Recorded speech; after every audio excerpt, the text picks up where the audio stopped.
गुरुर्ब्रह्मा गुरुर्विष्णु गुरुर्देव महेश्वरः गुरु साक्षात् परब्रह्म तस्मै श्री गुरवे नमः तस्मै श्री गुरवे नमः।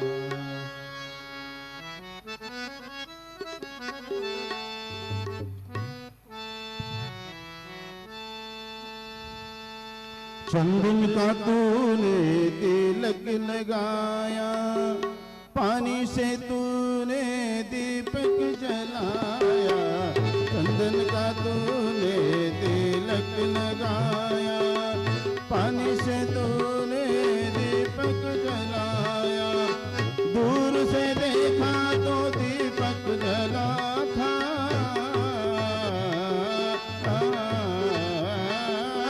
दूर से देखा तो दीपक जला था। तू तो अपना साईं बाबा था, शिरडी के बाबा साईं रे। मुझे अपना रूप दिखला दे साईं साईं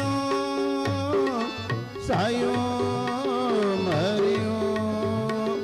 हरिओम साईं साईं हरिओम हरिओम। शिरडी को तूने स्वर्ग बनाया, श्रद्धा सबूरी का मंत्र दिलाया। शिरडी को तूने स्वर्ग बनाया, श्रद्धा सबूरी का मंत्र दिलाया। तेरी महिमा की है बलिहारी,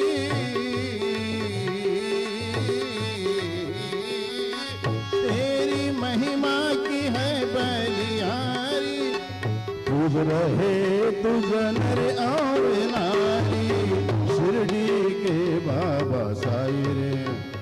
मुझे अपना रूप दिखला दे साईं हरिओम हरिओम साईं।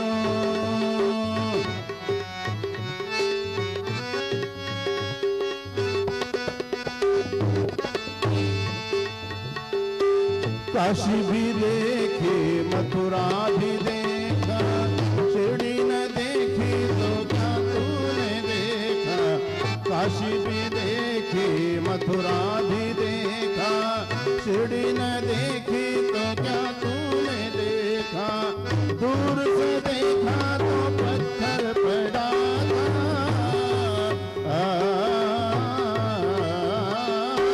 दूर से देखा तो पत्थर पड़ा था।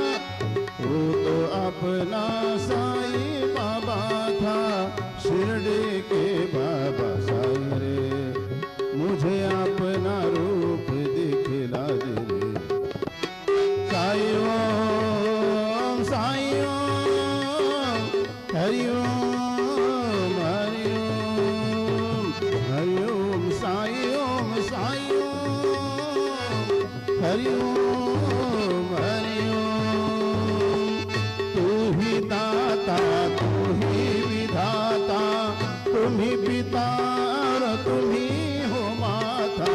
तू ही दाता तू ही विधाता, तू ही पिता और तुम ही हो माता।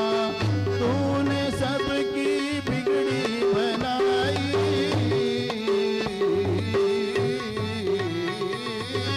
तूने सबकी बिगड़ी बनाई।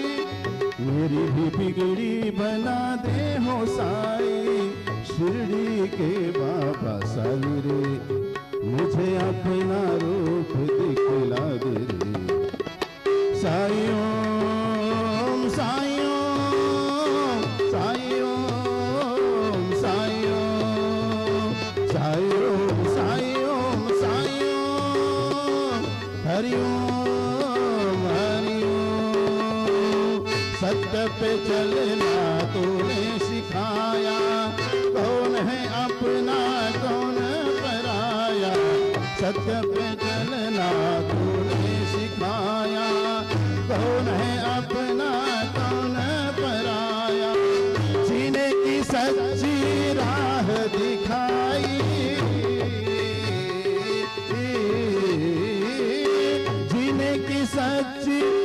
राह दिखाई, भक्ति के मन में ज्योति जगाई। शिरडी के बाबा साई रे, मुझे अपना रूप दिखला दे। साई ओम साई ओम, हरि ओम हरि ओम, साई ओम साई ओम साई ओम, साई ओम हरि ओम। अंधे को तूने ज्योति दिलाई, घोड़ी को तूने काया दिलाई। अंधे को तूने ज्योति दिलाई, घोड़ी को तूने काया दिलाई।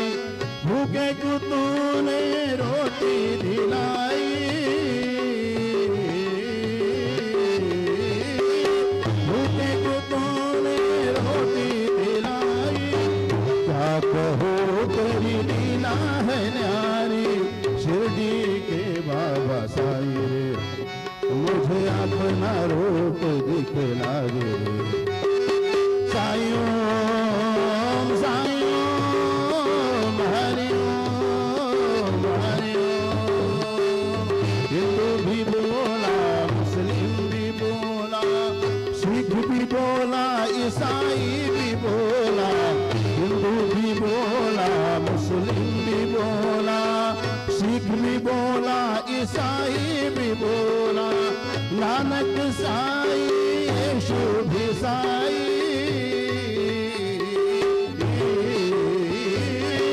नानक साई, यीशु भी साई, अल्लाह भी साई, मौला भी साई।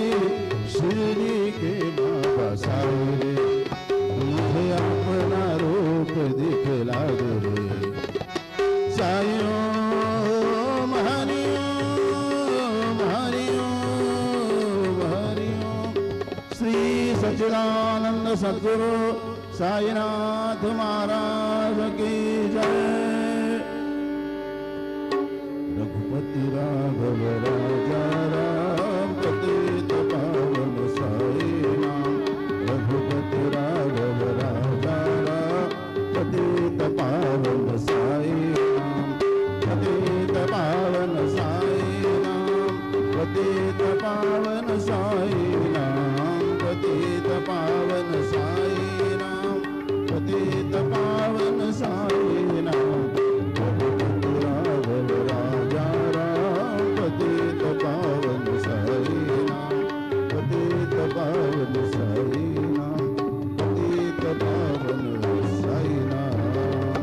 श्री सच्चिदानंद सद्गुरु साईनाथ महाराज की जय।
महाबुद्धिर्महावीर्यो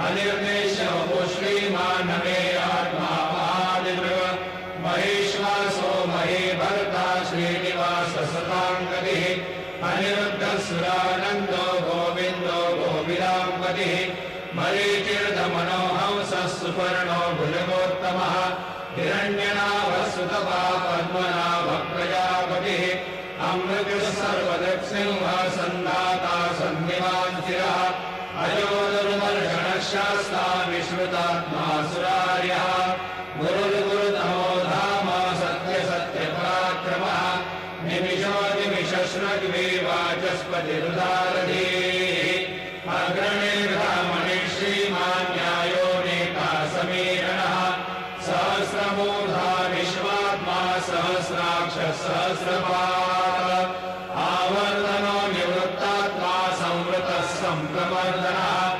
असंवर्तको मन्येरनिलो धरणीधरः सुप्रसादप्रसन्नात्मा विश्वदृग् विश्वभुग्विभुः सत्कर्ता सत्कृतः साधुर्जन्मरुनारायणो नरः असङ्ख्येयो प्रमेयात्मा विशिष्टः शिष्टभृच्युतिः सिद्धार्थसिद्धसङ्कल्पः सिद्धिरसिद्धिसाधनः वृषाही ऋषभो विष्णुर्वृषपर्वा वृषोदरः वर्धनो वर्धमानश्च विविक्तः श्रुतिसागरः सुभुजो दुर्धरो वाग्मी महेन्द्रो वसुदो वसुः नैकरूपो बृहद्रूपः शिपिविष्टप्रकाशनः ओजस्तेजो द्युतिधरप्रकाशात्मा प्रतापनः रुद्रस्पष्टाक्षरो मन्त्रश्चन्द्रांशो भास्करद्युतिः अमृतांशो भवो भानु शशबिन्दुस्वरेश्वरः औषधं जगदस्येतु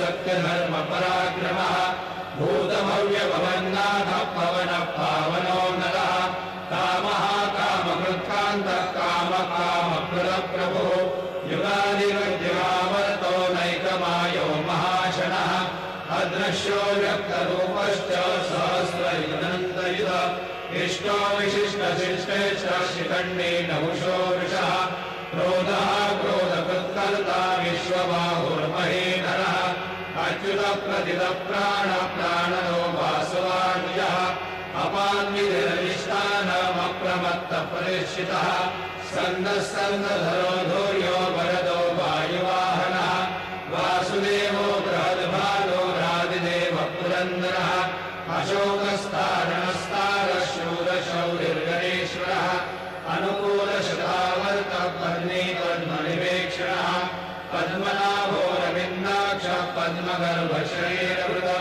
महर्धिवृद्धो वृद्धात्मा महाक्षो गरुडध्वजः अतुलशरभो भीमः समयज्ञो हविर्हरिः सर्वलक्षणलक्षण्यो लक्ष्मीवात्समितिज्ञयः निक्षरो लोहितो मार्गो हेतुर्नामोदरः सः महीधरो महाभागो वेगवानमिताशनः उद्भवक्षोभनो देवः श्रीगर्भः परमेश्वरः करणं कारणं कर्ता विकर्ता गहनो गुहा व्यवसायो व्यवस्थानः संस्थानस्थानदो ध्रुवः परब्धि परमस्पष्टः तुष्टः पुष्टः शुभेक्षणः रामो विरामो विरजो मार्गो नेयो नयो नयः वीरशक्तिमतां श्रेष्ठो धर्मो धर्मविदुत्तमः वैकुण्ठः पुरुषः प्राणः प्राणदः प्रणवक्रतुः हिरण्यगर्भशत्रुघ्नो व्याप्तो वायुहृदोक्षजः ऋतुः सुदर्शनः कालः परमेष्टि परिग्रहः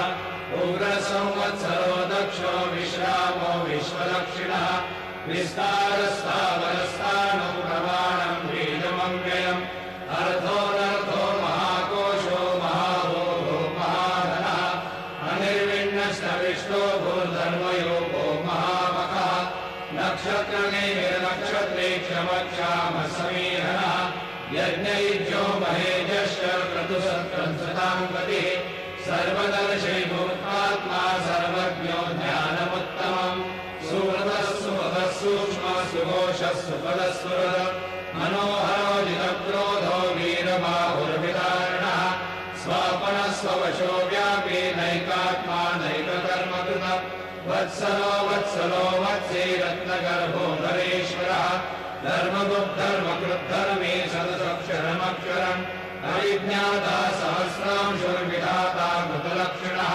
भवस्तिदेवि सत्त्वस्थ सिंहो भूतमहेश्वरः आदिदेवो महादेवो देवेशो देवभृद्गुरुः उत्तरो गोपतिर्गोप्ता ज्ञानगम्यपुरातनः शरीरभूतबुद्भोक्ता कपीन्द्रो भूरिदक्षिणः सोमको मृतमः सोमः पुरुषोत्तमः विनयो जय सत्यसन्धो दाशारः सात्वदाम्पतिः जीवो विनयता साक्षी मुकुन्दो मितविक्रमः अम्भोनिधिरनन्तात्मा महोदधिशयोऽन्तकः अजो महारस्वाभाव्यो मितामित्रप्रमोदनः आनन्दो नन्दनो नन्दः सत्यधर्मा त्रिविक्रमः महर्षि कपिलाचार्य कृतज्ञो मेदिनीपतिः श्रीपदश्रीदशाध्यक्षो महाशङ्खकृतान्तकृत महावराहो गोविन्दः सुषेण कनकाङ्गने गुह्यो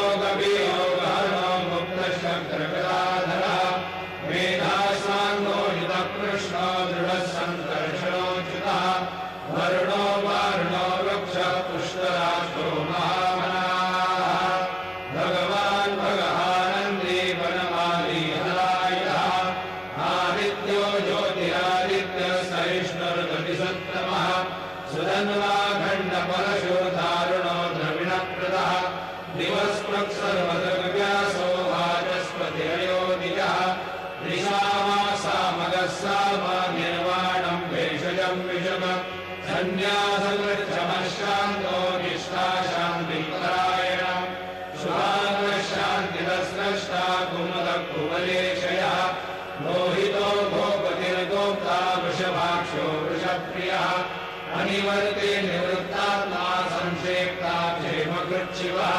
श्रीवत्सवक्षः श्रीवास श्रीपति श्रीमताम्बरः श्रीरश्रीश श्रीनिवास श्रीनिधि श्रीनिभावनः श्रीधर श्रीकर श्रेय श्रीमान्यो कर्तयाश्रयः स्वक्षस्वङ्गशतानन्दो नन्दिर्ज्योतिर्गणेश्वरः विजितात्मा विधेयात्मा सत्यर्तिर्छिन्न संशयः उदीर्णः सर्वतश्चक्षुरणीशः शाश्वतस्थिरः भूषयो भूषणो भूतिर्विशोकः शोकनाशनः अर्चिष्मादर्चितः कुम्भो विशुद्धात्मा विशोधनः अनिरुद्धो प्रतिरथः प्रद्युम्नो भितविक्रमः कालनेमिनिहावीरः शौरेशूरजनेश्वरः त्रिलोकात्मा त्रिलोकेशः केशवः केशिः हरिः कामदेवः कामपालः कामीकान्तकृतागमः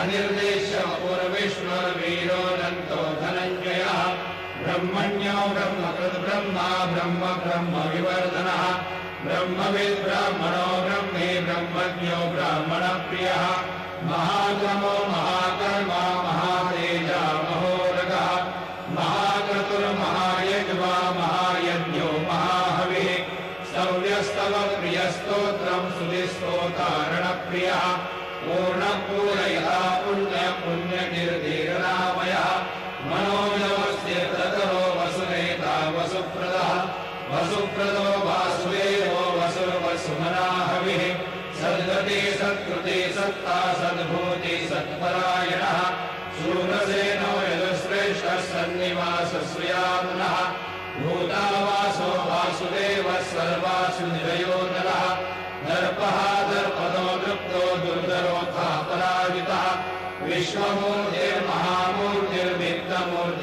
विश्वमूर्तिर्महामूर्तिर्वित्तमूर्तिरमूर्तिमान् अनेकमूर्तिरव्यक्तः शतमूर्तिशताननः एको नैकः सवक्तकिं यत्तत्पदनमुत्तमम् लोकबन्धुर्लोकनाथो माधवो भक्तवत्सलः सुवर्णवर्णो हेमाङ्गो वराङ्गश्चन्दनाङ्गजे वीरः विषमशून्यो धृताशीरचलश्चलः नमामि मानदो मान्यो लोकस्वामी त्रिलोकगृह सुमेधा मेधयो धन्य सत्यमेधाधराधरः वीरो ऋषो द्विविधरः सर्वशस्त्रभृताम्बरः प्रग्रहो निग्रहो व्यग्रो नैकशृङ्गो गदाग्रजः चतुर्मूर्तिश्चतुर्बाहो चतुर्व्यूहश्चतुर्गतिः चतुरात्मा चतुर्भावश्चतुर्वेदविदेकपाः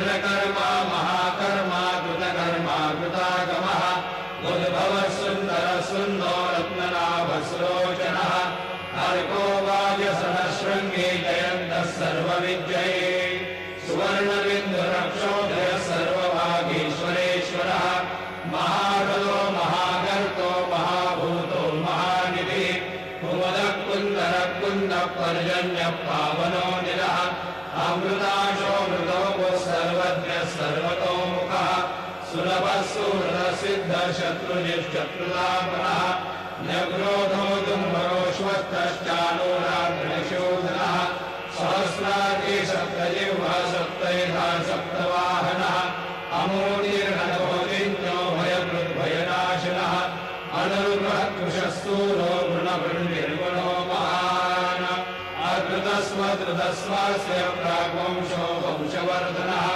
भारवृत्तदितो योगी योगीशः सर्वकामदः आश्रमश्रमणक्षाम सुपर्णो वायुवाहनः धनुर्धनो धनुर्वेदो दण्डो दमयितातमः अपराजितः सर्वसो नियन्ता नियमो यमः सत्त्ववान् सात्विकः सत्यः सत्यधर्मपरायणः अभिप्रायज्ञाघोरः प्रियपृथ्वीतिवर्धनः विहाय सकतिर्ज्योतिर्सुरुचिर्हुतमुद्विभुः रविर्विरोचनः सूर्यः सविता रविलोचनः अनन्तो हुतभुद्भोक्ता सुखदो नैकयोग्रजः अनिर्विण्णः सदामर्षे लोकाधिष्ठानमद्भुतः सनातनतमः कपिलः कपिलप्ययः स्वस्ति नः स्वस्ति स्वस्ति स्वस्ति स्वस्ति दक्षिणः अरौधः कुण्डली चक्रे विक्रम्योनिदशासनः शब्दादिकः शब्दसः शिशिरः शर्वरीकरः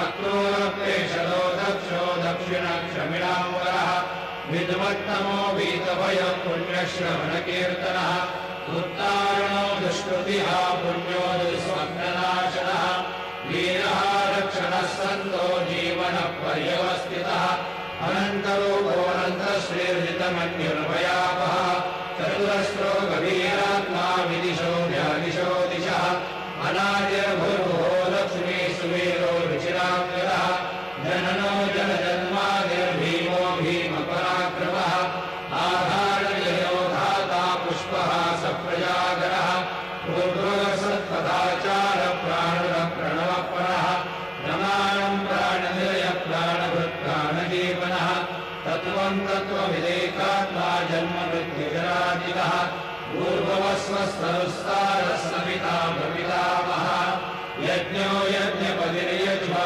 यज्ञाङ्गो यज्ञवाहनः यज्ञभृद्यज्ञभृद्यज्ञी यज्ञभृद्यज्ञसाधनः यज्ञाङ्गकृद्यज्ञगुह्यमन्नमन्नादेव च आत्मयोनि स्वयं जातो वैखानः सामगायनः देवकी नन्दनः स्रष्टा यदेशः पापनाशनः शङ्खबृह्नन्दके चक्रे शारङ्गन्